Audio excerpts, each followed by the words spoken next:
Hello, ഞാനിവിടെ ക്യൂബിൻ്റെ photo കാണിച്ചിട്ടുണ്ട്. ഇത് നോക്കിയേ, ഇതിൻ്റെ ഒരു സൈഡ് എന്ന് പറഞ്ഞത് 1 സെൻറ്റിമീറ്റർ ആണ്. കാണാൻ പറ്റുന്നുണ്ടോ? നീളാണെങ്കിലും വീതിയാണെങ്കിലും അതുപോലെ ഉയരാണെങ്കിലും എല്ലാം എന്താണ് 1 സെൻറ്റിമീറ്റർ ഇതാണ്. ഇതൊരു ക്യൂബാണ്. ഇതെന്തിനാണ് ഞാൻ പറഞ്ഞതെന്ന് വെച്ച് കഴിഞ്ഞാൽ നീളം, വീതി, ഉയരം, ലെങ്ത്തും ബ്രെഡ്ത്തും ഹൈറ്റും, ലെങ്ത്ത്, വിഡ്ത്ത്, ഹൈറ്റ് മൂന്നും എല്ലാത്തിനും ഒരേ അളവാണ്. എല്ലാതും 1 സെൻറ്റിമീറ്റർ വീതമുള്ള ഒരു ക്യൂബാണ് ഈ റുബിക്സ് ക്യൂബ്. ഓക്കെ, ക്യൂബ് എന്ന് പറയുമ്പോൾ നമ്മൾ ചിന്തിക്കേണ്ടത് വോളിയത്തിനെയാണ്. Volume equal to number of cube. അതായത് ഇതിലത്തെ ക്യൂബ് ഇതേപോലെയുള്ള ക്യൂബ് വേണം. കറക്റ്റ് 1 1 1 1. ഇപ്പോൾ ഇതിൻ്റെ ലെങ്ത്ത് എന്ന് പറഞ്ഞാൽ ഇത് 1 സെൻറ്റിമീറ്റർ, ഇത് 1 സെൻറ്റിമീറ്റർ, ഇത് 1 സെൻറ്റിമീറ്റർ.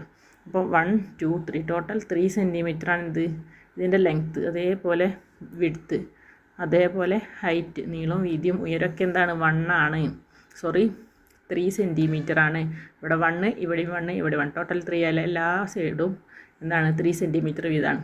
ഇങ്ങനെയുള്ള ഒരു ക്യൂബ് കറക്റ്റ് 1 ആയതുകൊണ്ടാണ് പറയുന്നത്. ഇങ്ങനെയുള്ള ഒരു ക്യൂബിൻ്റെ വോളിയവും അതിൻ്റെ നമ്പർ ഓഫ് ക്യൂബിൻ്റെ എണ്ണവും ഈക്വൽ ആയിരിക്കും.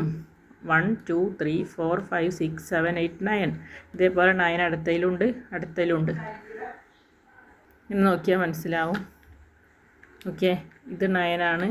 ഈ ഫസ്റ്റ് ലൈനിൽ തിരിച്ച് പിടിച്ച് വെച്ചാൽ ഈ ഫസ്റ്റത്തേൽ 9 എണ്ണം ഉണ്ട്, രണ്ടാമത്തേൽ 9 എണ്ണം ഉണ്ട്, മൂന്നാമത്തേതിലും 9 എണ്ണം ഉണ്ട്.